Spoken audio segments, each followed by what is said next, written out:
As we continue to trek along through spring, we are now back with another edition of Mountaineer Report here on WV Sports Now. We are available everywhere you get your podcasts, so Apple, Spotify, TuneIn, Google Play, etc., and also available on YouTube. Mike Asti, and I am joined by Cody Nespor as we are going to talk about the Mountaineers that are now getting an opportunity in the NFL, of course, headlined by Wyatt Milum getting drafted by the Jacksonville Jaguars. A myriad of other players got signed as undrafted free agents or at least got rookie camp invites. And right now, there are still a few that are kind of surprising to still be hanging out there, but likely we'll get a chance at some point.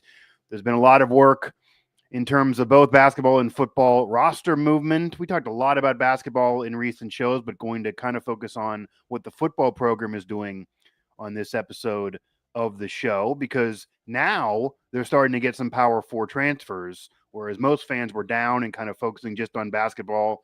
Now it looks like they're getting even more movement in the Power 4 transfer realm of things. But what does that really mean for Rich Rodriguez's team here in 2025? And then there's a possibility that we are in the midst of a West Virginia program experiencing the best team that program has ever had in the history of that program. And I'm obviously talking about Steve Saban's team and the Mountaineer baseball team, who a couple years ago set a wins record. They also won a Big 12 title. Obviously, last year, a super regional appearance for the first time in program history. But now, Maisie to Saban's, the debut year of a new head coach, they are on track to shatter the wins record, and then who knows what as they get ready for the postseason.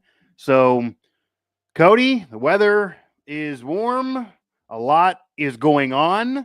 I see you're growing the mustache out, so I'm liking that. How much longer are you going to be keeping the mustache, and how are you doing? I don't know. I never plan out my facial hair. It just happens. Okay. You don't always have it, though. It No, looks like either you haven't planned it out or you've just been lazy with shaving for weeks. Either way. it's both.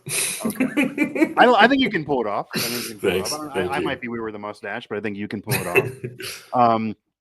I do want to start with Wyatt Milum, obviously, before we get to the rest. He ends up getting drafted by the Jacksonville Jaguars. He was in rumors for, tons of teams. Honestly, the Jaguars were one of them. He now ends up getting maybe some limelight there with Travis Hunter, obviously being their top selection, and will be able to block for Trevor Lawrence. And he already made the major claim that no one's going to touch Trevor Lawrence. So Trevor Lawrence is going to have an easier time.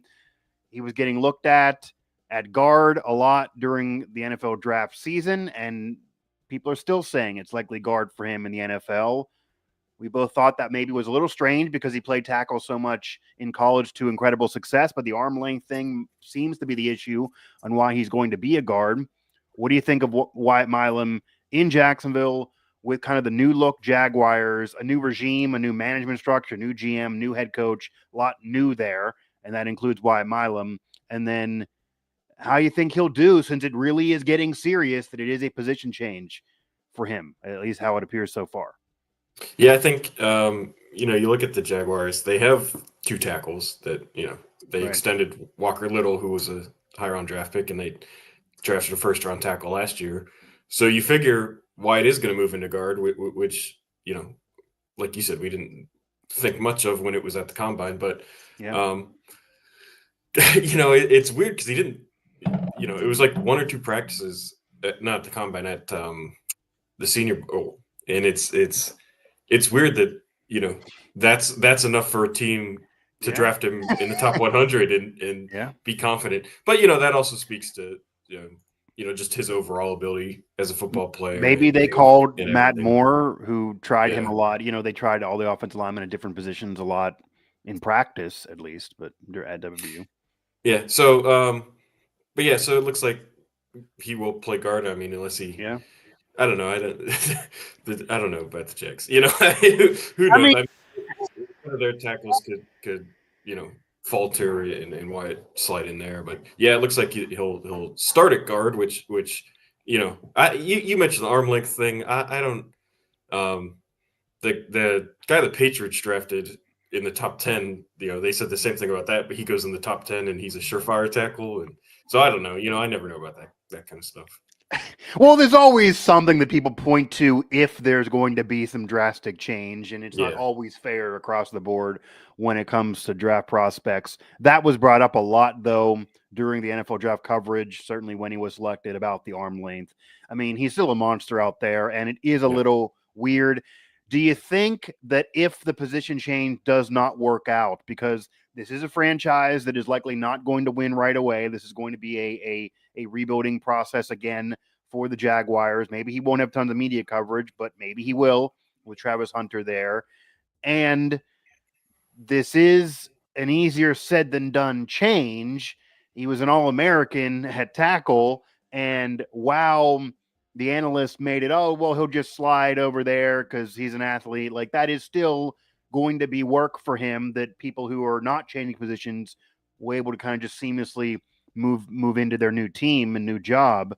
So with all of that said, do you think if it doesn't work out at guard that they will give him an opportunity at tackle, that he will have to potentially years from now go elsewhere? Like, is this a really risky scenario for a third round pick, or is that overblown, or do you just trust Wyatt Milum because he is an athlete? It is a position change. I mean, a third round pick doing a position change is not as common. And I think people think this is just, it's no lineman. It's not really a position change, like, say, a quarterback trying to be a receiver, like we'll get to with Garrett Green. But it is. It's a different job. Mm-hmm. Yeah, I think it's I think in that respect, Jacksonville is a good spot for him to land because, like you said, first year of a brand new regime, they're not expected to even make the playoffs, really.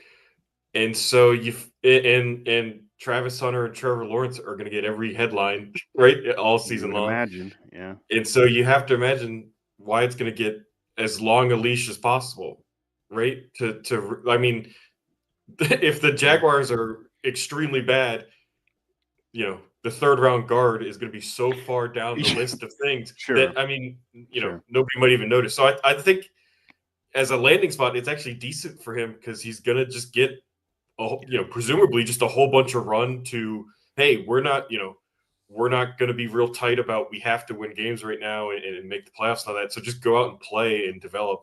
And I think that's a really good spot for something like that. And as you say, especially when he's going to be learning a new position. So I actually think, Jacksonville, being a bad team is decent for him. And hopefully for him, he helps turn it around. Yeah, as much as we make fun of Jacksonville, though, when you think about it in their division with how things normally work in that division in the AFC South, Tennessee is obviously also doing a rebuild now with a new quarterback and trying to figure things out for their future as well. The Texans, they were the sexy pick last year and they were a playoff team, but they didn't necessarily light the world on fire. Yeah. The Colts are a complete mess on what they're trying to do. It looks like they maybe are going to take a swing and miss on Richardson, who's now in a competition with Daniel Jones to be quarterback with the Colts. But Jones obviously was a cast off with the Giants, and that didn't work out. So with all of that said, it's not unheard of if the Jaguars land on an 8-win season and then crawl in the playoffs, or they can win the division with 8 wins. We've seen division champions have under. So, yes, there's not pressure now, and I don't think anyone's going to get fired if they have a losing season. They're certainly not going to blame Wyatt Milum if they have a losing season. This is about the next decade, not really this season for the Jaguars franchise. However, Cody, if they win a couple swing games and win those divisional games, and then they're all of a sudden midway through the season, they already got 5 or 6 wins, the pressure may ramp up a bit because then they could get in the playoffs. And they're not exactly going to say, oh, we don't want to get in. Obviously, they're going to then try to get in. So then if you have a miscue and they lose a playoff opportunity by 1 game, even if it's year 1, then, then the cameras can get on you a little bit more. Then you're going to be doing some interviews in the locker room. So I do think it's a solid spot, though, in all reality, because the other franchise that was rumored to him a lot, certainly when we were even hearing during draft coverage, and obviously there were several teams that talked to him throughout the process, but the Eagles were in a lot of rumors for Milum, and that would have been a 180 flip of we're building a dynasty, and if you can't change positions, we got about 3 months for you to figure it out or we're done. So Maybe they were scared about that scenario. They obviously still drafted well. Their line is fine. Maybe he could have hit himself there, but this is seemingly a solid spot for Wyatt Milum. And I also would figure that anybody who drafts somebody in the third round, because the way the NFL draft normally works, I mean, if you're a third round pick, that franchise, they're not forcing you to start day one. It's not like the way the world is on your shoulders, but they are assuming you're a future starter. The third round pick is not just some flyer like a fifth, sixth, seventh round pick. They're assuming you're going to play for this franchise for years to come. And O-linemen maybe even assuming you're going to re-sign there if things work out. So that does exist for Milum now. But maybe they also thought, okay, we are invested into this guy. We know he played tackle. We know he did it at an elite level. We'll try guard.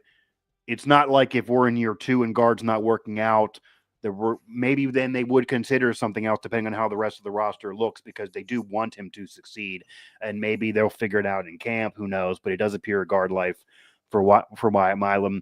WV Sports Now here, Mountaineer Report. Again, you can find us everywhere you get your podcast. Cody Nespor, Mike Asti, as we're talking the Mountaineers now in the NFL, Mountaineers turning pro, and there were many of them, even though only one got drafted. Out of the other players that signed, obviously, that includes Garrett Green with Tampa, Austin Brinkman with the Houston Texans, Ty French and Nick Malone actually get rookie camp invites, even though they've not signed yet. Garnet Hollis gets a chance after his miserable year as a transfer addition for West Virginia, but he does get a chance because of his size. Which one of those maybe stands out to you? There were other players that I do think are eventually going to get NFL opportunities. Anthony Wilson being one, namely him really for sure. Sean Martin. Sean Martin should get another one, size alone, although he did regress year to year with West Virginia, but still probably will get an opportunity. They've not yet signed as you're watching this show. Maybe they will if you're consuming it later. Do any of those stand out, but they're still waiting for opportunities? Well, the guy I love that has already signed that to stick. I think Colt Taylor will absolutely get on a roster. Didn't mention him yet, but 100%. He signed with the Bengals. Even if the Bengals don't keep him, I think he ends up somewhere. Just his size and the caliber of athlete he is. Certainly not a complete combo tight end, but as a receiver, like he'll stick somewhere. The other guy I love to stick, even if it's just on practice squad, is TJ Jackson, who signed with the Seahawks. Which, at his size, he wasn't going to get drafted, right? Just because, he's not defensive tackle size. But he's, we saw it last year, just motor, effort, technique. He has all those in spades, and he's absolutely even if he's, plays on special teams only or just on the practice squad, I think he has a better chance to stick around someone. And then the wild card, I wouldn't be surprised, Austin Brinkman has a 10-year career in the league, right? Because you don't know with long snappers. But you don't know with long snappers, and hey, Rex has had a decent career. He's getting contracts. It's not like he's a perennial Pro Bowler. The Browns have signed him. I seriously think the Browns have signed him 3 times in the last 2 years. But he's getting deals. Like, I guess really you got to think about what is success for a long snapper? Is it just getting contracts, staying in the league, or do you need to have some other recognition? It's hard to equate that for a long snapper. And it's the fewest, no team has a backup long snapper, right? So there you go, 32 jobs. And so it's would I be surprised if Brinkman gets a job and, like I said, has a 10-year career? No. Would I be surprised if he doesn't get a job? No, because there's so few of them. But and then I assume, obviously the weird one is Garrett Green, and I assume we'll talk about him. Yeah, we're going to get into him. I do also want to throw out there, because the other weird one, at least for his level of play as a Mountaineer, is Garnet Hollis. Now, he has the size. He is getting an opportunity because of his size. He had a decent year or two, actually, with Northwestern, and was better in the Big Ten than with West Virginia. I've heard from some anonymous former coaches, I'll just say, that he was the biggest disappointment of last season. He was the biggest disappointment as a transfer addition. He started off by saying, I'm going to be the next Beanie Bishop. Bishop turned, coming to West Virginia from the Big Ten, actually, into a consensus All-American career, big play after big play, NFL, great rookie season with the Steelers. At that time, he already knew all that, and he was, I'm going to try to do the same thing. That was his goal. He then turned around and threw a hot take out there and threatened Penn State and said, I want to, kill their soul or snatch their soul or something like that. And obviously that just turned out to be egg on his face.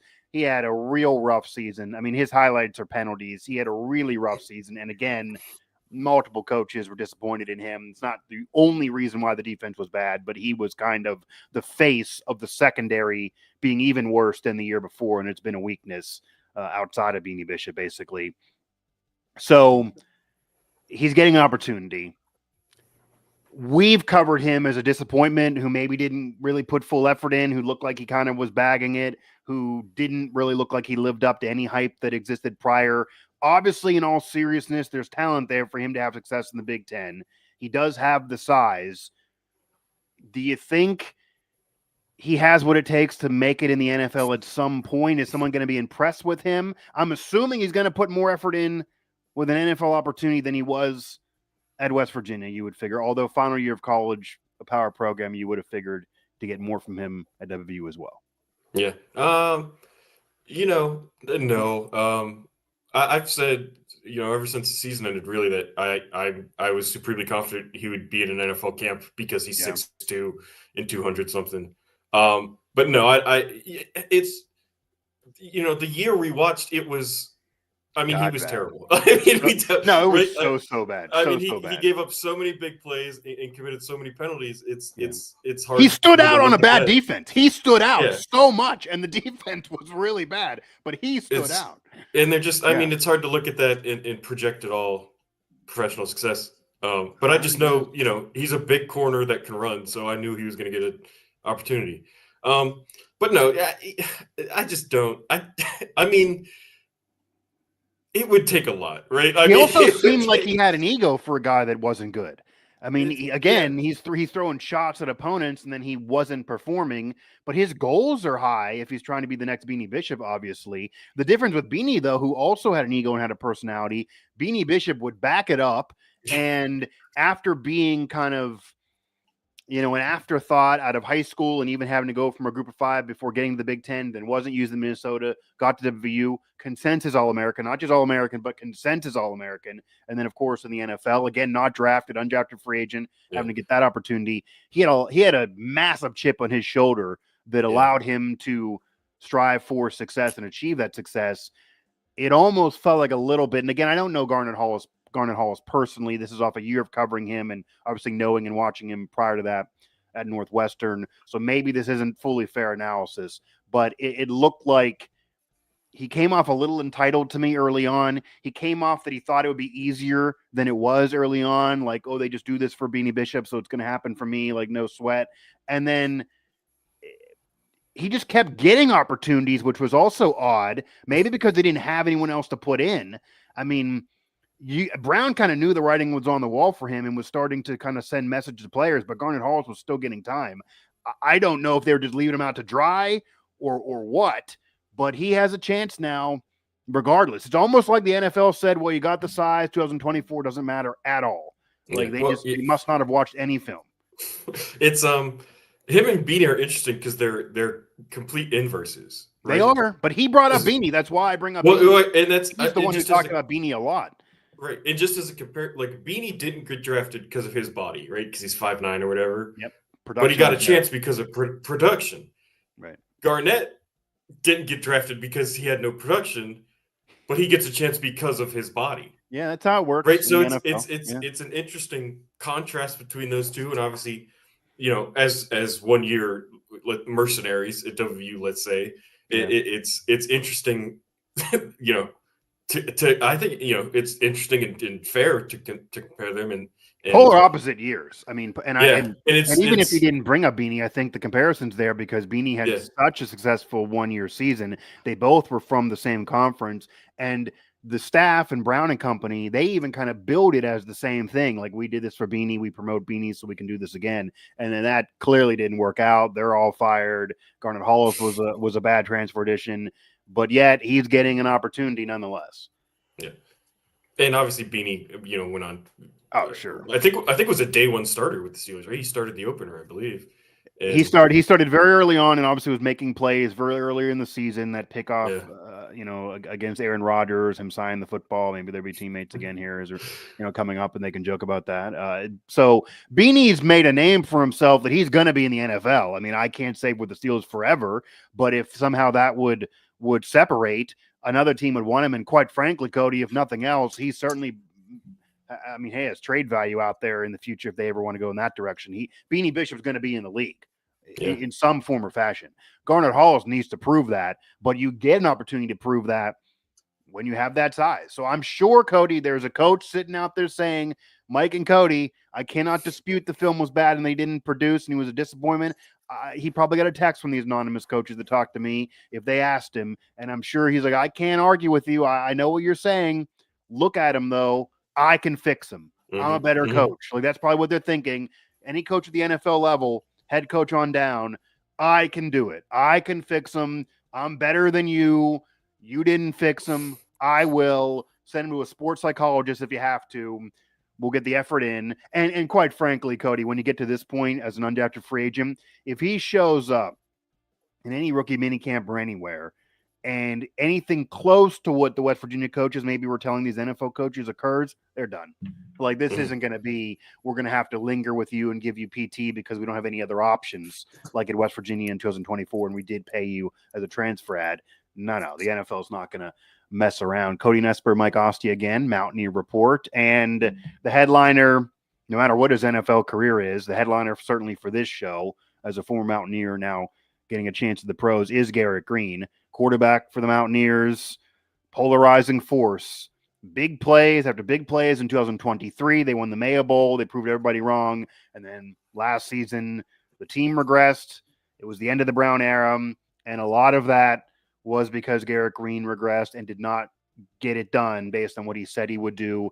Change positions to a wide receiver. I think that was coming anyway. Even if he had a great year, he was going to not be able to be a quarterback in the NFL. Brown kind of even alluded to that a lot. He's getting a chance now as a wide receiver. A pretty quick signing, too. So it wasn't like people aren't sure. It was a pretty quick signing within about an hour or two after the draft closed. Tampa Bay, that's kind of cool for him, too. He's going kind of home a little bit, certainly in Florida, so it'll at least have some familiarity there. Doesn't, necessarily correlate to what franchise he maybe will be with or what his path will be. There have been quarterbacks that transition and play receiver with a similar body structure, even though maybe he's still a little smaller in the NFL. What do you think of Green's prospects to have an NFL career and to make his name as a wide receiver, whether it be with Tampa or elsewhere? Yeah. That obvious comparison is Julian Edelman. That's the ceiling one. I hate doing it because that's a big comparison. He's really the last guy who did that. I mean, Logan Thomas played tight end after playing college quarterback. Yeah, I mean, there's been guys. I mean, but it doesn't happen every year, right? No. It definitely does not happen every year for sure. No. Yeah. Even like Antoine Randall, right? Antoine Randall is further back for sure. Yeah. So it's not, Garrett's chances aren't great, to put it lightly. But we know he's a superior athlete.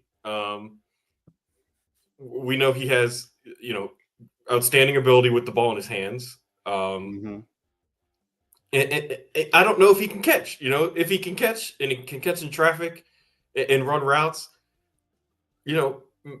maybe he can stick on a team. If he can return punts, maybe he can stick on a team. But it's just a total crapshoot. We saw him play receiver 5 times his sophomore year just to get him on the field. And I think he fumbled once. He was pretty raw at all positions then. But yeah. But he has ability. He, like I said, he has outstanding athleticism and ability with the ball. So I don't know. He is small, and that's a big thing. Even comparison to Edelman, he's small. Even compared to Edelman. So that's what I mean. Like, if he can catch the ball and work over the middle of the field and not just get physically abused, like, A You got to team build might up those keep him on calves. and You give should him a see chance. Edelman's calves. Like you got to be part of the Cavs squad there. I mean, it's really, really hard to predict. It's a positive sign that he was signed so quickly. He was never going to get drafted. Obviously, he did work out for several teams at pro days. The Commanders were one of them. That was a team that was in a little bit more rumors for him. Goes to the Bucks. We'll see. It also could kind of be sometimes with these situations now. Granted, it's above a camp invite, but sometimes teams take flyers on guys, just want to give it a look-see, even if they really know in the back of their mind they have no commitment. Or even sometimes you get a franchise that's kind of like the hometown franchise for that kid to say, okay, come aboard, but they really probably aren't going to sign him. Maybe that's happening here. That would kind of be his, franchise that maybe he was a fan of growing up. So that's kind of where it is with Garrett Green, certainly rooting for him. There was no chance at quarterback. I think the issue with him doing this, Cody, in comparison to when you bring up the linemen, certainly, okay, if it doesn't work out on defense, you can't build your body enough, maybe special teams, certainly practice squad. If you're Garrett Green and you're going from QB to receiver and you're still undersized, I mean, maybe you could find a spot somewhere, but like the coach has got to be thinking, if you can't maybe be a returner at some point, if you can't find yourself in this offense, is that a waste to throw you on practice squad? Could we not just sign you at any other time? Like, what do we need you there for? Separately than that, you're not going to play any other position. Like, there's nothing else for him. So it really does seem like a risky gamble. Maybe, though, for a practice squad at the very least, maybe there's a team that'll have in their mind that, hey, if nothing else, because this happens a lot, we will have Green at our disposal. And then for a game against a athletic running quarterback, we'll bring him aboard and have him run scout team. Like that could be a thought. It doesn't necessarily mean he'll have production in the NFL, but he could get money doing that. And then there's also the thought, which is where I was going to segue, and maybe this is better for Green, whether it be receiver or if he wants to go back and try to play quarterback someday, this would be the only other opportunity. It's not just the NFL right now to play professional football. There are other professional leagues out there. There are the spring leagues. Do any of these Mountaineers stand out to you that, okay, if the NFL doesn't work out, maybe it's even best for them in their career to go take a flyer at a spring league at some point, try there, because we've now seen spring leagues lead to NFL success. We've seen players that actually perform and put production up in the spring end up on an NFL roster or a camp or training camp or whatever the next fall. And it sometimes is a better path than sitting on a practice squad. So is maybe that a UFL scenario there under Anthony Beck or whoever, former Mountaineer, shout out again. Is that maybe a better path, or where you could see in a year or two, okay, Garrett Green's back as a QB in the UFL, or he's a receiver at least in the UFL, and it's not like you're going to be a multimillionaire right away, but if you want to play professional football, that might make more sense for you than trying this NFL thing out and having one scout team rep per season. Yeah, it could actually. The guy I could see that working out for would probably be Anthony Wilson, right? Because he's another guy that like his problem is just that he's undersized. So yeah, I could see him, just get an opportunity to play, right? If NFL teams are just, so concerned about his size they don't even want to bring him in. If he can get on a field somewhere and just play, that could open up doors. The other guy, Ty French, he's another one like. He's got the opposite problem where he athletically and physically he's what NFL teams would drool over, but he doesn't have the production, and so it's like I could barely power forward time. Yeah, so like he's another one I could see go to one of these spring leagues, and if you can just get on the field and play and stand out, like that opens up more doors. He got a camp invite, but him and Wilson are the two guys I think that would just be like, just get on a field somewhere and play and see if you can make it work, and don't just labor away on practice squads or stuff like that. Like actually get on the field and try to do something. Yeah, and again, a lot of the issue obviously is that even practice squad money might be more than UFL money. So like that's the that's the issue. That you want to be in the NFL. You want to go the path of the NFL, even if you're not really playing in the NFL or just special teams. You'd probably rather do that than UFL. But if you want to actually make a name, you want to actually produce, and you want to have that take you to the league, because we've seen that certainly more in recent years when you have a lot more connection between the leagues. And UFL is kind of embracing themselves as kind of a feeder, where that maybe wasn't the case with past pro leagues in the springtime years and even further decades ago. So maybe that is a better plan. And Anthony Wilson was that player that stood out to me as somebody who has not yet been signed or received even a camp invite. I thought he'd at least get a camp invite because he doesn't have the full build, but he has the right mentality.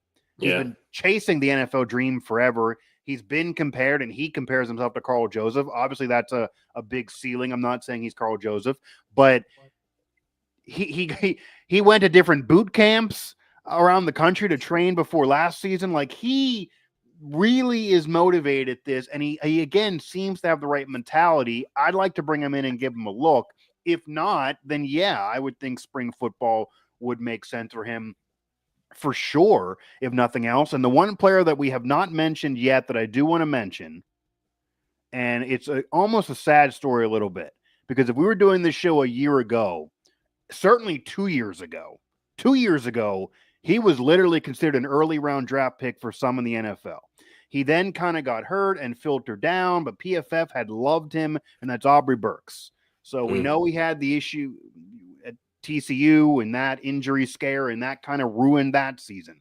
Last year, injuries did not really get to do as much, even though he stayed around when people thought maybe he was going to leave. He stayed a Mountaineer all the way through. Has not really been productive for like a year and a half because of the health situation, but there have been flashes when he's on the field of showing that he's a presence out there, and he was kind of the mainstay and best player in that secondary for a while. As we're speaking, there's no camp invite or signing with him. What are your thoughts on the Aubrey Burke situation? Because again, if you go back to about a year and a half ago, and PFF is not the end-all, be-all. It is not the gospel. They are right on some things. They are wrong on some things. People love to use them when they support their guys and hate on PFF when it goes against what their favorite player maybe could do. So I don't want to make this like PFF is Lord Almighty here. But it's a very weird scenario. They are a national evaluator. They are embraced by NFL teams. They loved him for a while in college. He got hurt. He's never been the same since. And it now seems like the NFL is not even looking. There was not even a rumor during draft season. I hope that he gets an opportunity in the spring, and I'd imagine he would. But the NFL almost, as we're speaking right now, seems like out of the question. And I just wonder why they wouldn't even at least give him a look unless the health is worse than we know. And it wasn't reported that he had to retire from football or anything like that.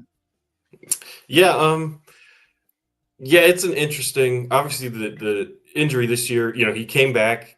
Yeah, everybody was worried he was going to transfer or declare, and he came back to help his draft stock. And obviously, the injury, screws that up. It's kind of a scenario where he collapsed on the field. It was a weird injury. Yeah, it's a scenario where like he was so good a couple years ago playing deep safety. Yeah. And it was almost like he might have talked about this. He wanted to become more valuable by playing all three safety positions.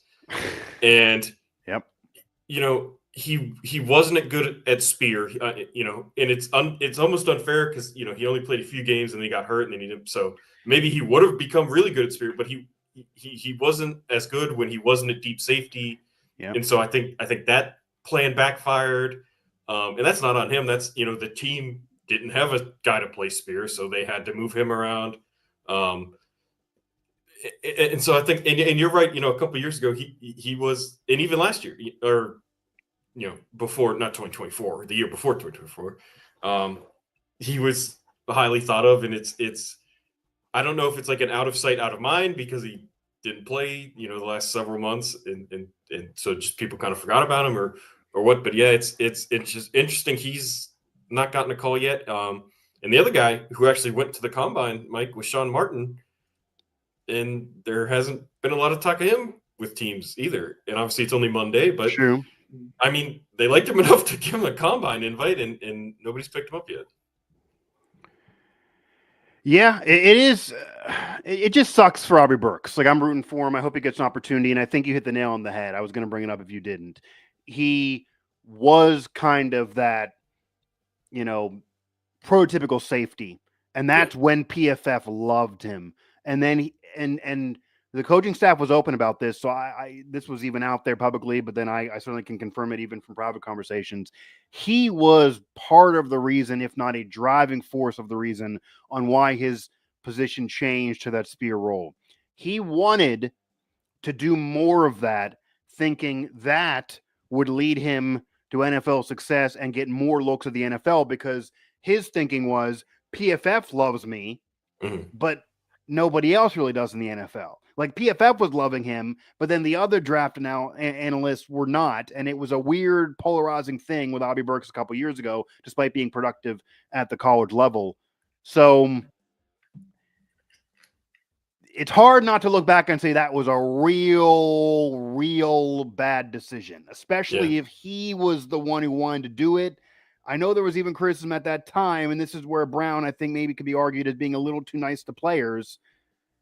It almost felt like he was convinced by Aubrey, I'll do this for you as a favor because you really want to do this.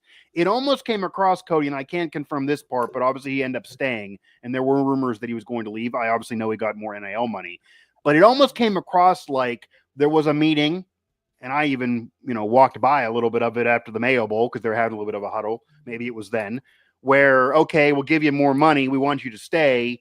You want to do this to help your NFL stock, so we'll agree and capitulate to you if you stay. Like, it seemed like there was a compromise there, and it didn't work out. Like, he got hurt, so maybe that's maybe it is unfair, as you said. We didn't get to fully evaluate it. But even when he was there, it looked like he was a fish out of water. Brown even talked going into that season that maybe we'll change it the next game, or maybe we'll ease them into this thing, which they were easing into Penn State. So it wasn't like you could do that with an FCS week one like you'd have this year with Robert Morris. So the whole thing was a bad call in all reality. And I just feel like it was a bad call, and I wonder if that's regret from the coaching staff to let him do that. And I don't think it helped his career at all individually, at all. Yeah. And it's, he was Dante Wright's guy. Sure. He loved Dante Wright. Too. And it's another, like, he leaves, goes to Troy. That's why everybody kind of thought Aubrey was going to transfer. He stays, and obviously it's a bad season. So it's, I don't think that can be understated either. They talked very openly about, like, every morning Aubrey would go and sit in Dante Wright's office and watch film with him and just talk with him about, and it's like that guy leaves and you have a bad year, and I don't want to downplay the injury, right? But was having a bad year before he got hurt, right? And it's like we keep saying, like, he was so much better as a deep safety than playing in the box. And I remember at some point one of the coaches was like, well, he's a great blitzer, so we want to use him there. And it's like, I don't know, there were so many things where I don't know. It feels, in retrospect, it feels like Dante Wright, and maybe more than retrospect, it feels like Dante Wright was the one kind of holding all of that together and making it work. And obviously he goes, and the secondary was terrible. So maybe there's more truth to that than just what we've seen with Aubrey. But it is, it does just suck, right? Because, Aubrey's a pleasant young man. He was always very thoughtful, and he was very deliberate in coming back to better his draft stock to go fulfill his dream, which, hopefully he still gets a chance to do. Yeah, Mountaineer Report here, WV Sports Now, Cody Nespor, Mike Asti. I also am right with you that if I had to bet money on one player, and this is outside of Wyatt Milum, that will be on an NFL roster somewhere and will likely have a career, it's Colt Taylor. Just that size. He's the big body. Brown always joked that, that he was open by birth, I believe was the phrase. Yeah. Open by birth. Like, he is. And you could argue that maybe he should have been more productive open by birth. Like, he put out there, if you remember that presser where he was, I'm going to have 50 catches and have the best season for tight end in program history. And we're all like, man, just so you're doing the math here, there's only so many games. It's not like all the passes are going to go to you. That seems hard. And I remember that was kind of broached to him. Somebody was like, man, that would be, this many catches per game. And that's really rare for a tight end. And he well, but I just have lofty goals. He didn't hit the lofty goals. I do admire people who having big goals.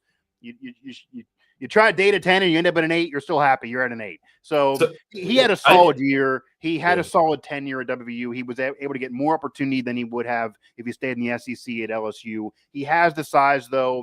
I don't know if he fits the Bengals, but if he's with Joe Burrow, he'll find out a way to use him. I think that size is going to get him contracts, going to get him looks. Some team's going to want him to do something. And he even showed an ability to block last year. It wasn't like he was just a pass-catching tight end. He even got offended when you would call him that. He feels he's an overall tight end. So I think it would be hard to believe that he'd be out of there. And if he's out of there and he only has practice squad invites, that's a guy that I would say, forgetting the money part, go to the UFL and be an all-star. Like he could really produce there. But I think he'll have an NFL career. That size alone should get him an opportunity for sure. Yeah, and to Cole's credit, for a 2-year career, when I was doing our draft profiles, yeah, that's true. He's up there in a lot of the tight end categories, like top 5, top 3, both in career and for the single season marks. So to his credit, he got pretty close to breaking those records. But yeah, I mean, he's an honestly guy I'm a little surprised didn't get any more draft hype than he got. Like, didn't get a combine invite, and there never really was buzz around him. Because you think any big tight end that's athletic and can catch like he can would be intriguing. But that just never materialized for. Plus, he was coached by a former NFL coach and Blaine Stewart. I always thought he was the one weird guy. I always thought it was just weird that no draft hype materialized around him. Yeah, 100. Yeah, I guess. Also, yeah, he got signed within like the first hour after the draft, so obviously people did like him.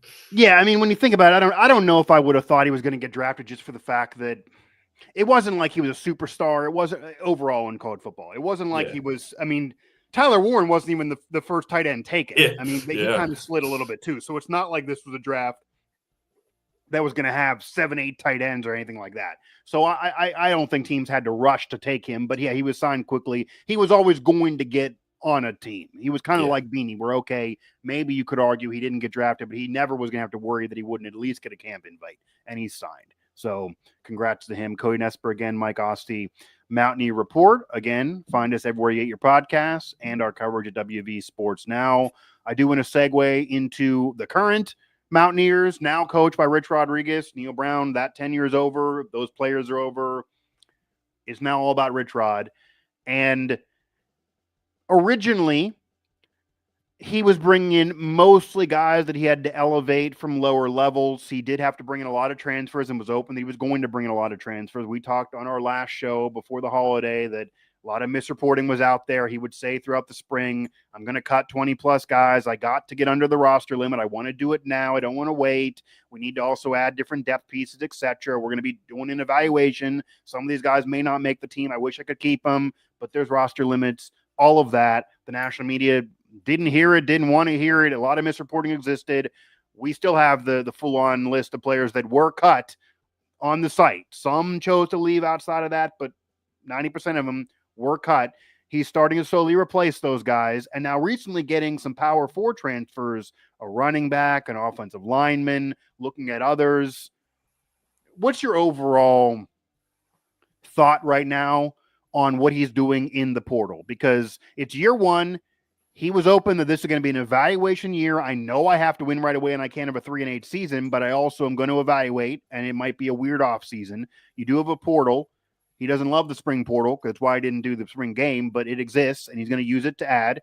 Indiana and Kirksonetti, they had a lot of spring guys last year when they had a great first-year turnaround. It wasn't just from the winter. He did add some in the winter, Rich Rod, but he also cut some of those players, as weird as that ended up being.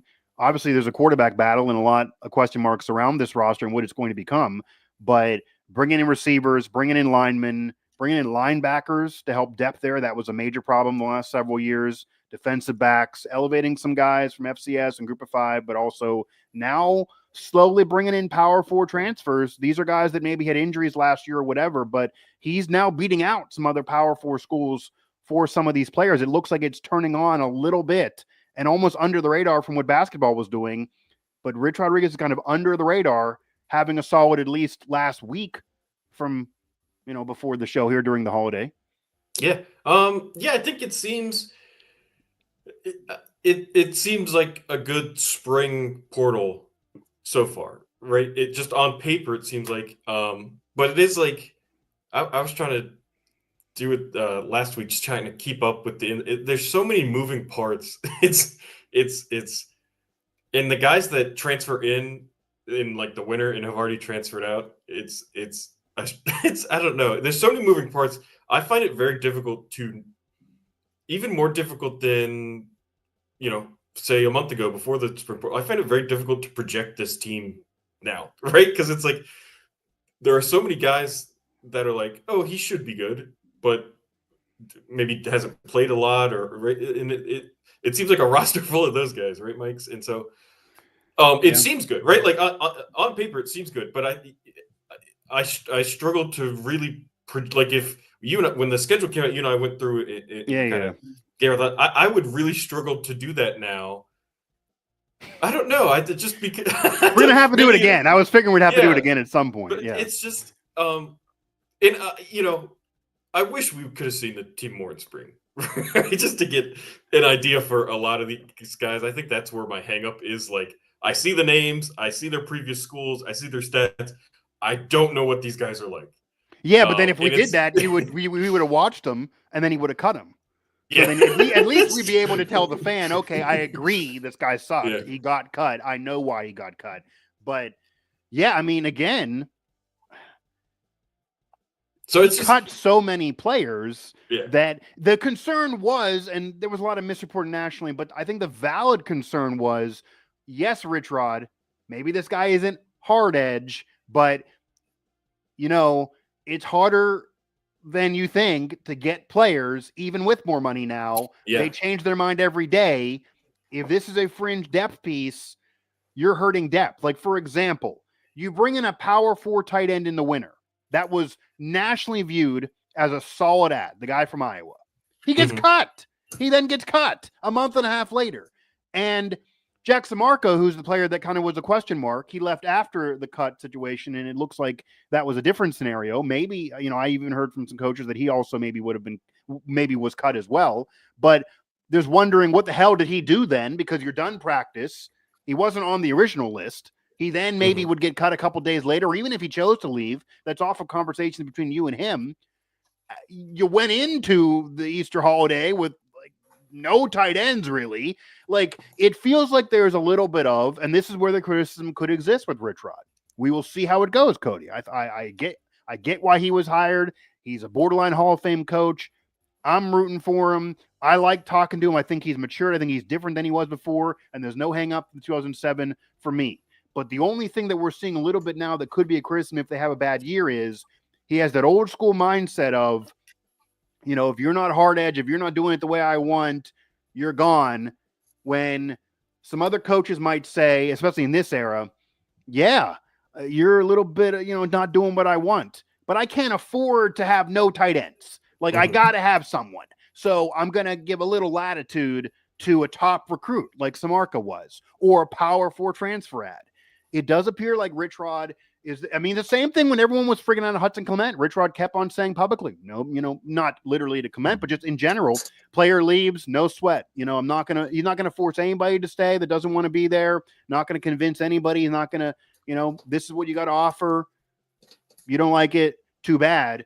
And it's a risky play. That's a risky mentality in this era. It really, really is. You can complain about all you want that he's upset about the portal windows and there's no locking in of rosters, and maybe we'll get there in the future if they really become like the NFL, because, again, we've talked about even the NFL, players are not free agents twice a year, and you have to have a 1-year contract to be a free agent even every year. Usually those, you're not. Usually you have a several-year contract. But that's not the case today, and he had to do a lot of work in the portal. I do think recently he's doing a little, like Kingston, for example. I think he's doing a little bit more work in the portal, getting a powerful running back to help out Jaheim, somebody with more size who has experience getting yards in the power 4. That's a big deal. He did get a receiver from North Carolina, so that's a power 4 ad there.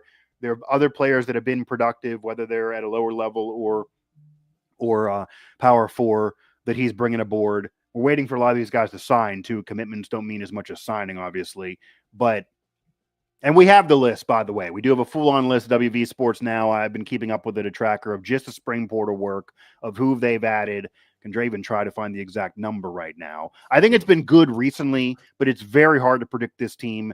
And if this team does not end up with a good year, I think an immediate, easy criticism, Cody, is going to be, was Rich Rod a little too old school in the offseason that makes it hard on recruiting? And should he have cut as many players as he cut? I know he cut them. National media can argue he didn't. He cut them. They didn't all choose to leave. But did he cut too many?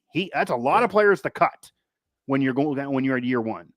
Yeah, and that was my concern when we did this show after that was, these guys probably aren't difference makers, but it hurts your depth and stuff. And I think the concern I voiced was like, can you, to a man, bring in guys who are better than these guys, right? And I think if you look at who they've brought in this spring, they've brought in guys, like you said, from Power Four who have played a little bit.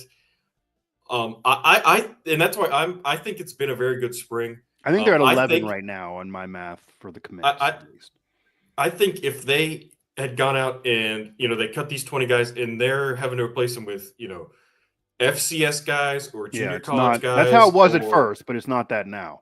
Or I think that would have been a big red flag of like, oh no, what did he do? Like, there's not going to be. I think to be able to refill the bottom of the roster with guys from Power Four schools, guys that have played, have any stats at all. I think that's, like I said, a really good sign this spring. And I don't, I do still think there is maybe the possibility of like you said, the tight ends, like you're going to be cutting it close to get a guy that you like and are willing to play. Not that, Rich Rod. I'll put it out there too. Traditionally played a lot of tight ends. I almost forgot. They did bring in Grayson Barnes. So they do have a tight end. They did bring in one tight end from the transfer wire here in the spring. I have it on the site. But, Cody, again, you cut a Power Four transfer addition tight end. Granted, he was just a blocker, but still, you cut a Power Four transfer ad. The tight end you did not cut is from Jacksonville State, so a lower level program. Samarco, who you were thinking you were going to bank on for a minute, people thought he maybe could even be a starter. He then leaves or gets cut a few days later, and you bring in a guy from Northern Illinois. It is hard to believe when you're saying, did you replace these guys with either equal or better? Because if they're lateral moves and you prefer the personality, fine, you're the coach. It's hard to argue out of all positions. You could say offensive line is deeper now. I agree. You could say D-line's deeper now. I agree. You could say defensive back just needs help from anybody, really. You could say receiver maybe is deeper now. I think tight end, you could argue you regressed. I mean, I find it hard to argue that the tight end position is better off. And if you're not going to be a pass catcher, you're at least going to be a blocker in a run-first offense. And I don't know if you remember this press conference, Cody, but Rich Rod publicly offered, and he does not like talking about things publicly, his scheme or players or whatever, but he publicly offered, this offense now will utilize the tight end more than it did before. I've changed the tight end thinking. There'll be more pass catchers now. He offered all of that. Who's going to do that? So you're doing that with who? And why would you say that? And then the next week turn around and cut a guy who could do it. And then the blocker who was going to try to work into doing that. I mean, the whole commentary when he originally added the blocking tight end was, we'll make him into more of a complete tight end. Maybe that didn't work after a month or so, but that's a position that he's really playing with. It almost seems like that whoever is a tight end on his roster, I wouldn't get too comfortable. Like, that's just, Rich Rod does not love the tight end situation right now. I would not imagine. Yeah. And I think that's, that's one of the dangers of this spring portal, right? Of like, it's kind of your last chance, right? Like, this is the last time you really get to add players. So if you're playing with fire a little bit when you lose Samarco, you lose the kid from Iowa, both of them who you thought were going to play, and I don't want to say you get desperate, but it is like, okay, it's down to it now. Get somebody, and maybe it's all smoke and they're not actually going to use a tight end more than he has in the past, right? I mean, wouldn't be the first time. Wouldn't be the first time. Even recently that West Virginia coaches talk up a tight end that doesn't materialize. Right, Mike? How many times did we hear Neil Brown say Traylon Davis is going to catch a bunch of passes? That's true. Yeah, I mean, yeah, right. No, 100%. Yeah. So, I mean, if this was like offensive tackle and they have like one guy, maybe I think you could panic. But when it's tight end and Rich Rod hasn't traditionally used one, it doesn't worry me as much. But I think, like I said, I think it does show that this spring portal isn't like a Band-Aid, right? It is like it's still a big risk to go into the spring portal with glaring needs because there's not a guarantee that right there's going to be the right guys in there or just the right opportunities to fill them. So I don't know. I mean, the portal is a blessing in could be a blessing in disguise, but it also could really, really hurt you. I mean, it works both ways. It really does. It's a double-edged sword, especially in year one, because in year one, and Kirsten did this and it really worked out for him. Obviously, he made the playoff in year one with a program that rarely wins in football.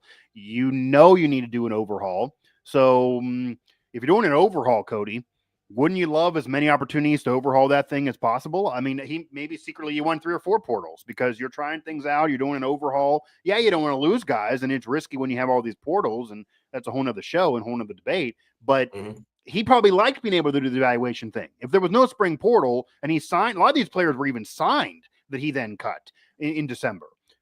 So he kind of would have been just shafted with a team that maybe he didn't recruit a lot of those guys or they were forced upon him because some of those players that he ended up cutting, Cody, if you remember, after Brown got fired, to Brown's credit, being Mr. Good Guy, he helped keep some of those players for that recruiting class. A lot of them were freshmen. He helped keep them at West Virginia, even though he was not going to be there.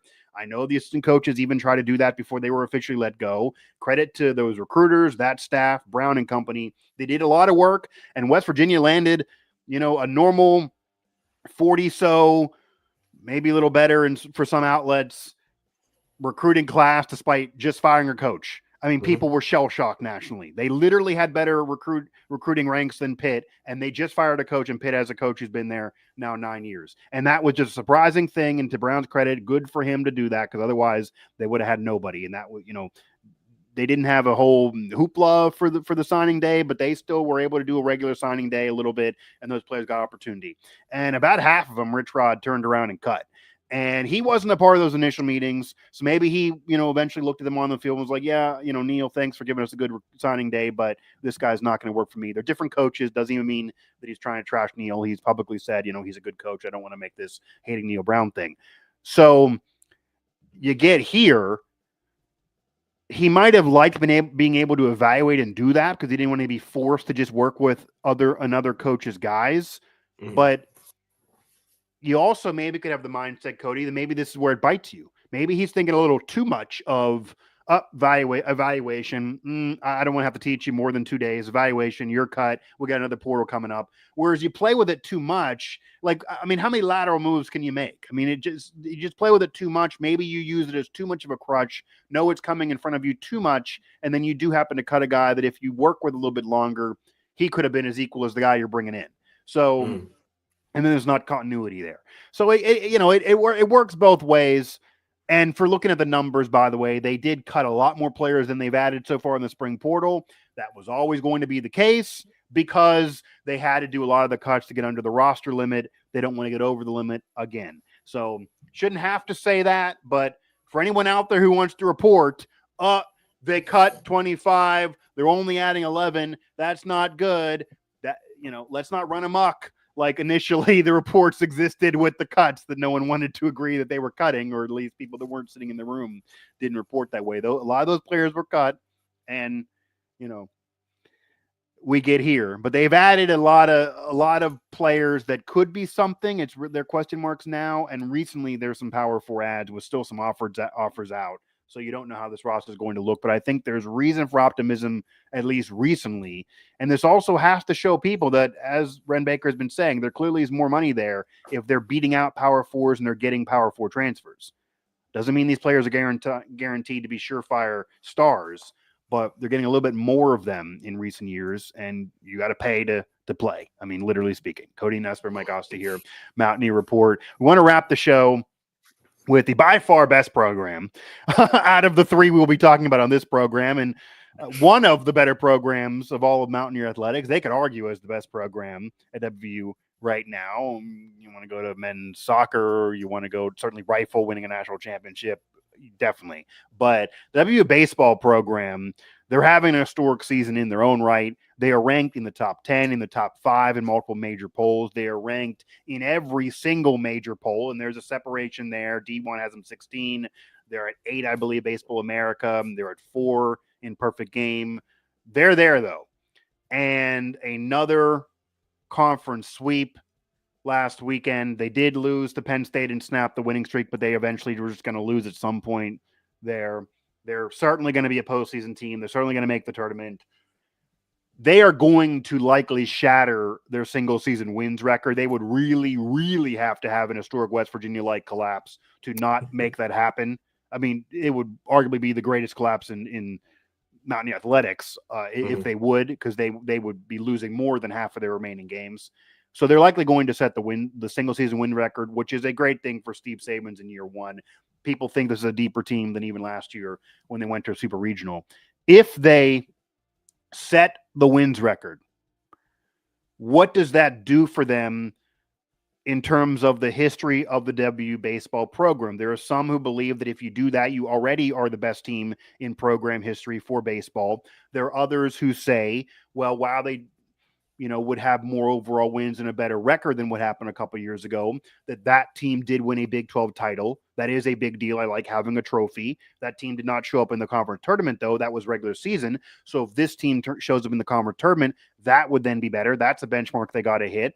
Last year's team went to super regional. This year's team losing in the regional or not getting there or not getting a super regional, that would then be worse. I care more about the postseason than just a single season wins bar.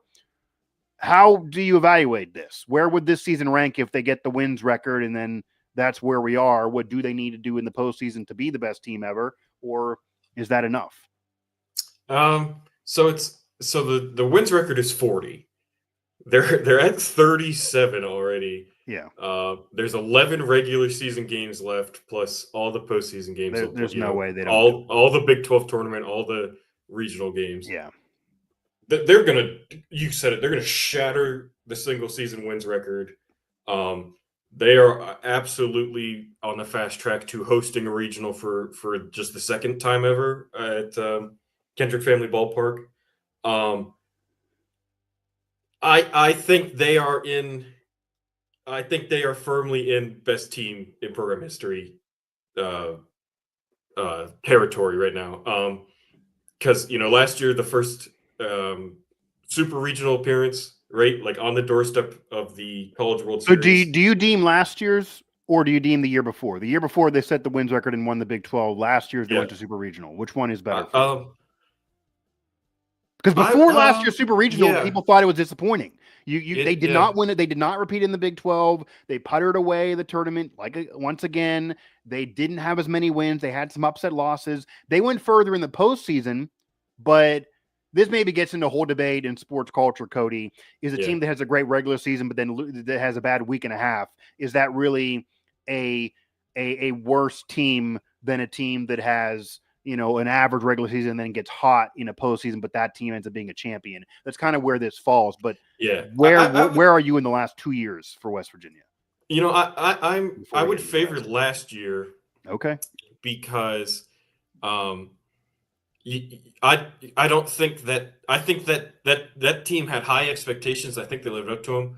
I remember J.J. Weatherholt was hurt for a little bit. Right. And so when you look at, why don't they have the wins record? Well, JJ was hurt for a few weeks. Sure. But I don't think that team disappointed at all. And they had, JJ had massive expectation. He didn't play great in the super regional, but they won there without him playing well. That is true. 100%. Top 10 draft pick, should have been a Golden Spikes finalist. I would argue that till I'm blue in the face. Insane that he wasn't. But it didn't hurt him professional wise. The draft No, stock, like yeah. we talked about with the football players, it Yeah. almost appeared like his last season was just gravy, and MLB teams were Yeah. like, we like you regardless. He proved himself already. Yeah. So, you know, I would, even without the wins record, I'd say last year probably the best in team history. But like, if they break the record, if they host a regional for just the second time ever this year, if they were to win and go on and go What to if they another host a super regional and lose? I still think hosting a regional would capitalize on the excitement around the program so effectively.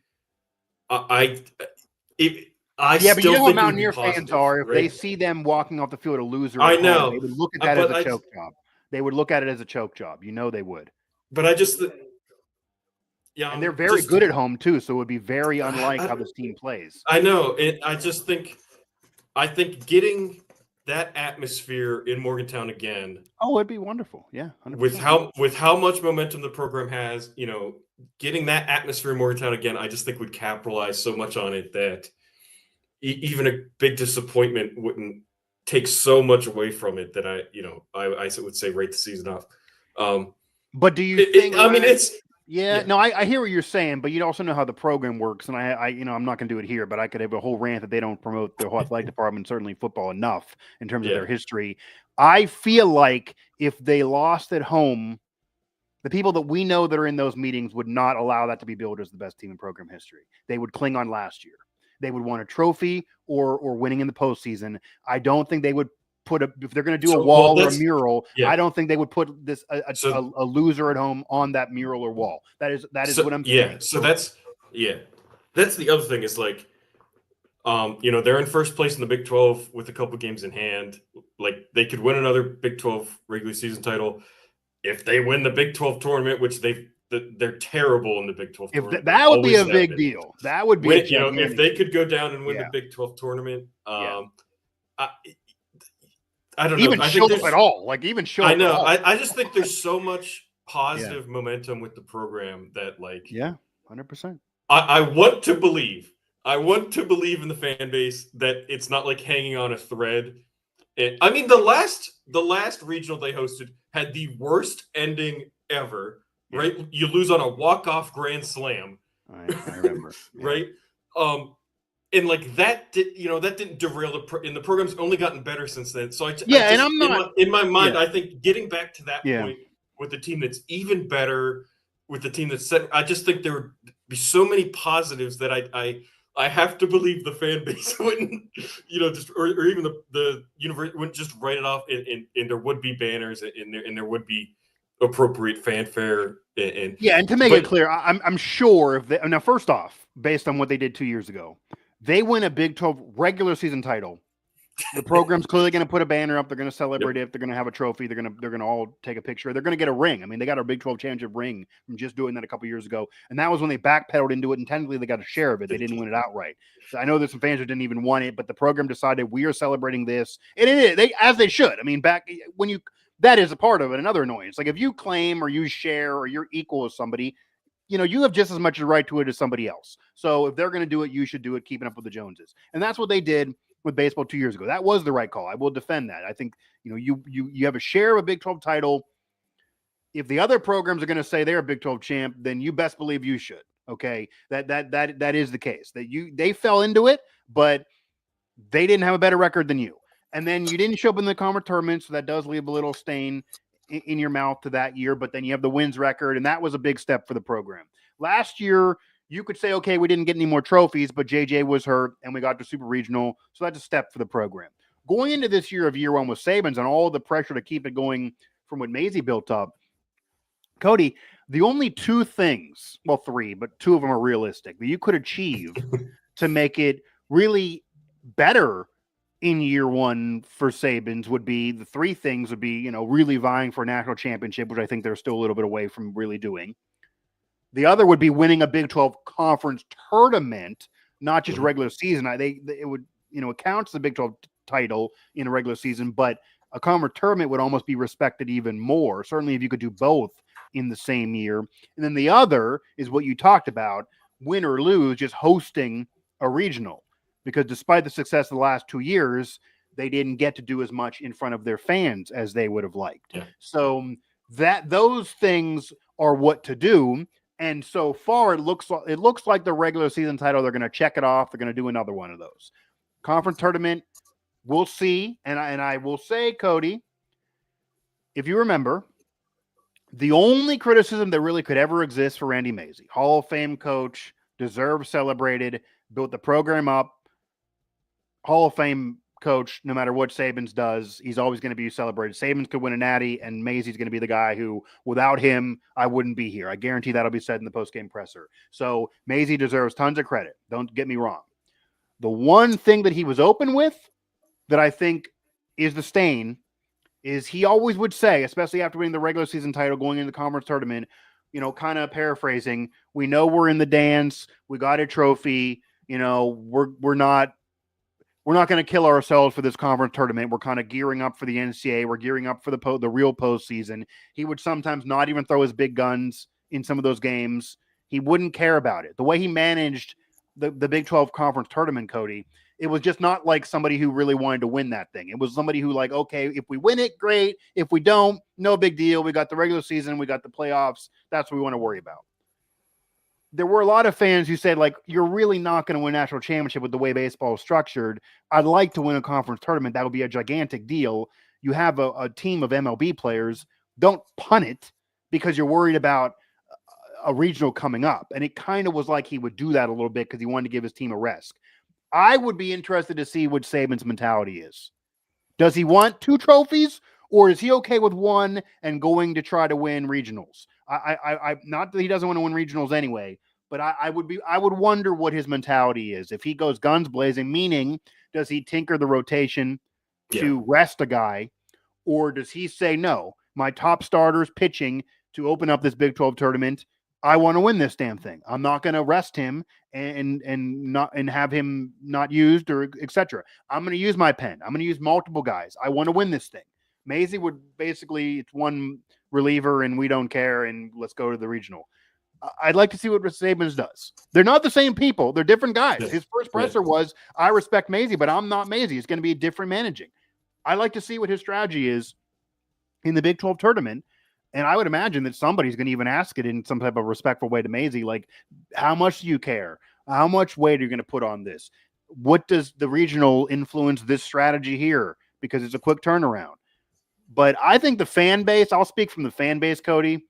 I think the fan base wants to go ahead and win that Big 12 tournament. Mm-hmm. So I think if he sits there and does amazing, like, we're going to, it's not the end of the world. Like, we might do some resting here. We're looking at the regional. I think he's going to go for it, but I don't think that would be what the fans want. I think the fans want as many trophies as they can freaking get. Yeah. I think that is the one. Well, first of all, you talked about, the transition to Sabins. I think if we're talking about just how this season should be perceived, the fact that, it's a good year. They transitioned to a new head coach. Yeah. They lost their best player. The fact that this team is even better than the last 2 years is an achievement all on its own. I mean, they could have gone 500 this year, and it kind of would have been like, well, it's a new head coach, blah, blah, blah, blah. For them to be even better, I think is a great accomplishment. And I think you're right. I think the one glaring criticism of Mazey is they were terrible. Like I said, they were terrible in the Big 12 tournament almost every year. And he did always get cute with his starting pitchers because he kind of wanted to game it a little bit and be strategic. But it was almost like he forgot, hey, you got to win the first few rounds to get strategic and game it. And I remember the one year, it would have been Jackson Wolf's senior year. I believe they played Texas in the first round, and he pitched Jackson, and they won because he pitched like a masterpiece. And then they got to the second round, and he just kind of threw his arms up like, we'll just throw, everybody out there and see if we can make it work. And it's like, why was this the plan for the tournament, right? Like, that's not the plan. So I do think that's the one criticism of Mazey is, and I don't know, like you said, I don't know if he certainly didn't take it as seriously as the years when they made a regional. It will be that will be interesting to see how Saban's differs there, because I think that is a spot where it's stylistically it's still a lot looks like Maisie ball, right? The play on the field still looks a lot like Maisie ball. I do think that's one area, how he handles a tournament. I think that could be drastically different, and I really hadn't thought of that until you mentioned it. But that will be interesting to see, how does he set up the rotation for the Big 12 tournament? How does he handle a rotation for whatever regional they end up in? I do think that's, like I said, that's the one area where maybe there is the most change just in mentality and on how they approach that.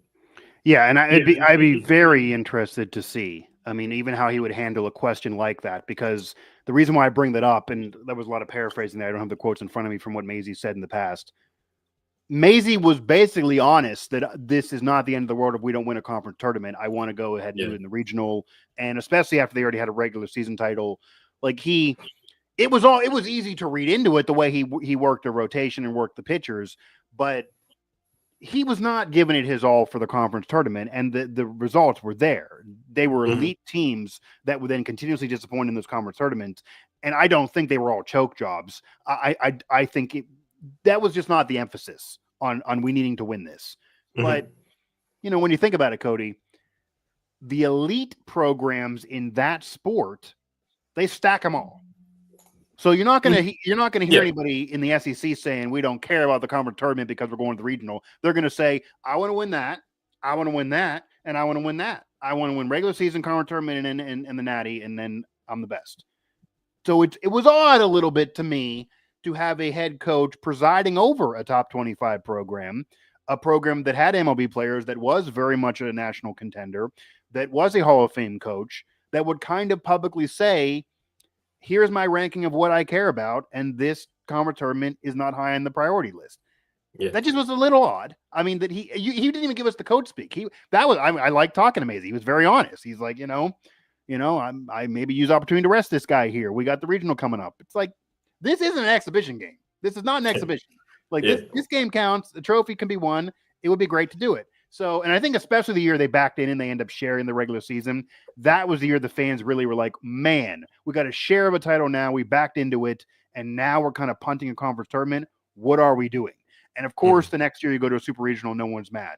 But we'll see what happens this year. I think it'll be Cody, I guess we'll wrap it this way. If we're sitting here in July and we are able to have a legitimate debate on, are you the best team in program history for just setting a wins record versus going to a super regional versus winning a conference title? I mean, the program's looking fine. I mean, that's a good debate to be having. Obviously, those are 3 great years, and at minimum, they've happened regular season title. And they've happened consecutively, right? Is this the best season in program history, or was it last season, or was it the season before that? Like that's right. That's it.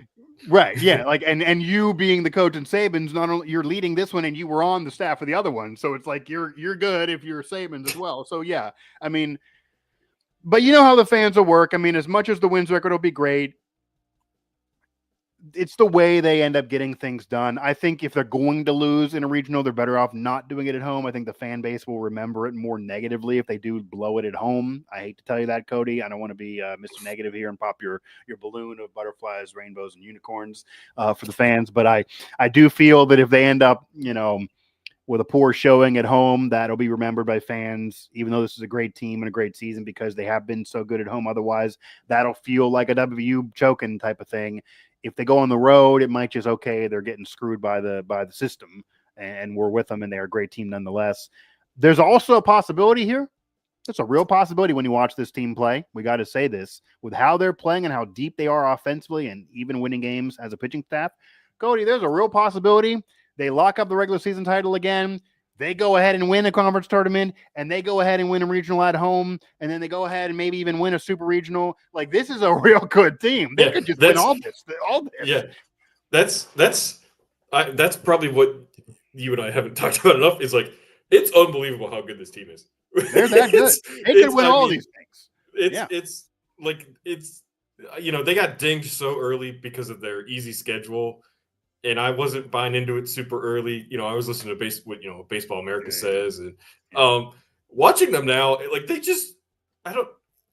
it's just so systematic. They just beat their Big 12 opponents like every game, and there's not a ton of drama, and it's just it's just they're like a well-oiled baseball machine, and they just go out and beat everybody. It's very impressive, and like I said, it's almost to you move on from the best coach in program history. You move on from I'm going to say the second best hitter because I think Jed Jerko was the best hitter. The second best hitter in program history, coming off the most successful postseason run in program history to have this. It's just like unbelievable. If there wasn't a basketball coach search and Rich Prada wasn't back, this would be the absolute talk of the town.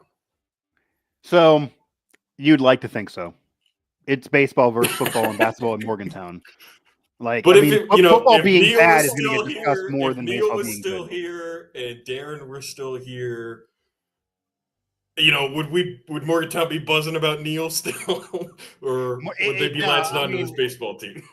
As I've been telling you, even with what's going on with the women's basketball program, the WVU fan, especially those in Morgantown, they want. Here's the ranking, and it doesn't matter about history. They want football success number 1. They want men's basketball success number 2, and everyone else is way lower. I'm just saying, if it was a quieter off season.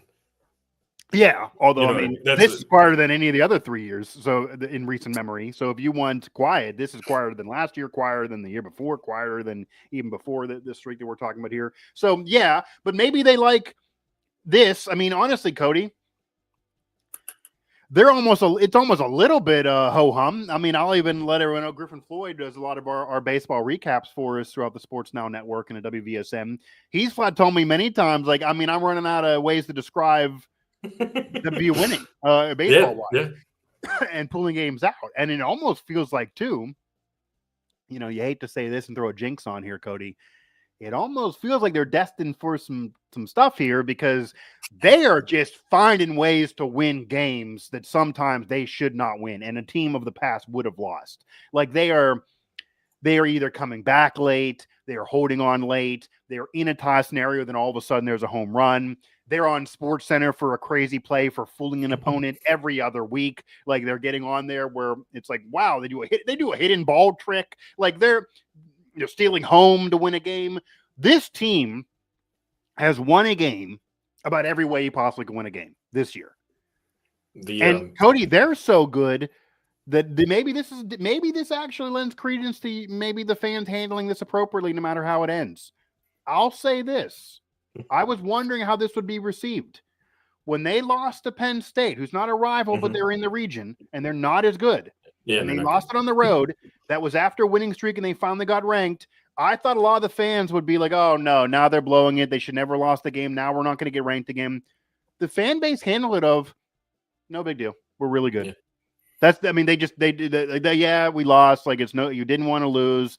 It was a road game. Program's still better than Penn State's baseball program. Didn't come back at the end. Almost came back.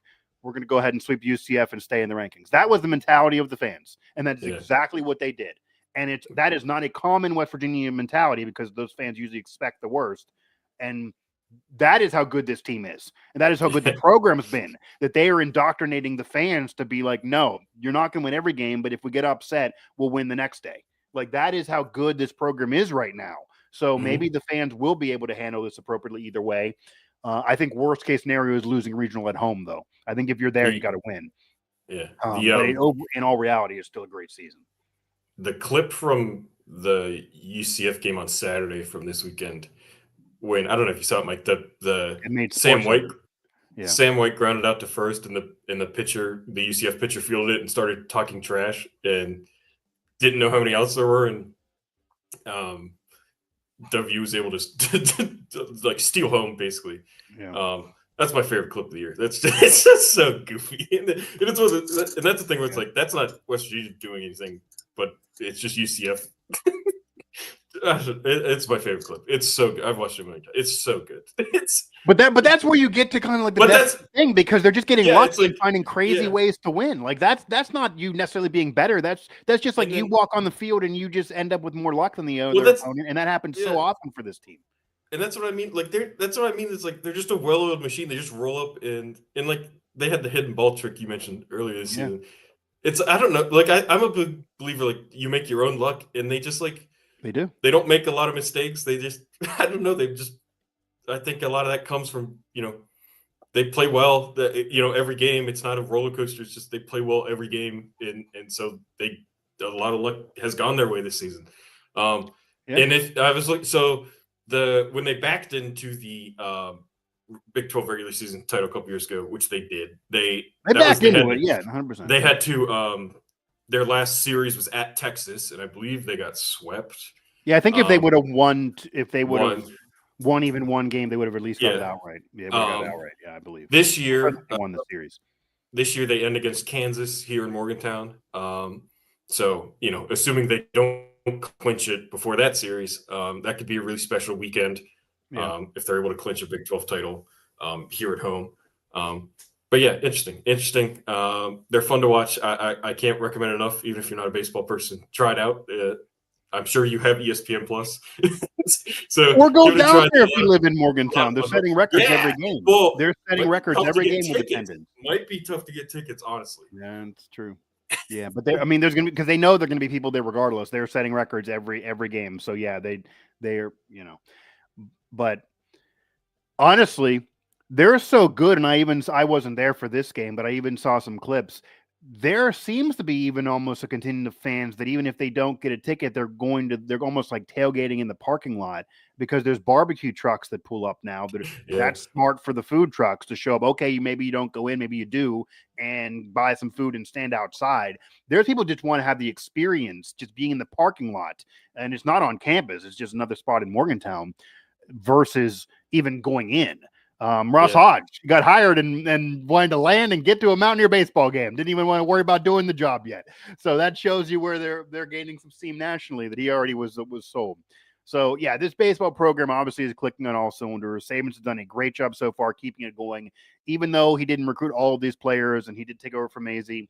It's easier said than done to keep this moving. The expectations were really, really high, and a lot of fans, and it sounded unnecessary, I was telling them so, that after the Super Regional, there were people saying, regional or bust every year, Super Regional or bust every year, or it's bad now.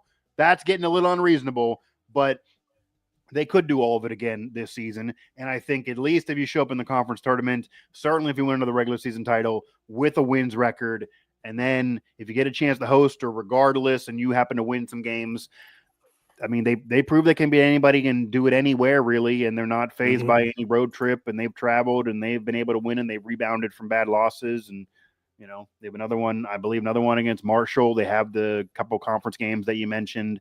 The schedule's dwindling down now, and they're definitely going to be a relevant team nationally. So it is amazing to have that locked up, and I am sure the program's going to celebrate it in general. But it will, because there'll be articles and they kind of evaluate these things and try to promote it in a certain way. It'll be interesting what the debate will be and how it'll be promoted if they end up with the wins record and maybe a regular season title being it. They do nothing in the playoffs, because you do have a Super Regional to, in all reality, you want to win in the playoffs. So if a team gets a Super Regional, that likely is going to be the best team in program history unless someone else gets there or beyond. But I think getting there, you obviously would overtake last year's team. Getting there and losing again, you'd overtake them because you're doing more in the regular season. And, it's unlikely you're going to have a top 5 draft pick here, but they're doing it with even a deeper team and a collective group. Yeah. And many of these players will be back next year as well. Make sure to hit up our coverage at WVU Sports Now of all of Mountaineer athletics. Of course, football, men's basketball usually reigns supreme, but the baseball program is a team that maybe wins some type of title this calendar year within the next month or two. So get excited and lock into that. And also you can find Mountaineer Report here, available on YouTube, but also available everywhere you get your podcasts, Apple, Spotify, TuneIn, Google Play, etc. For Cody Nespor, I'm Mike Asti. And not as much drama, but a lot of things for Mountaineer fans to check in on. A lot of news, a lot of things to consume and enjoy in the spring and going into the summer for WVU fan.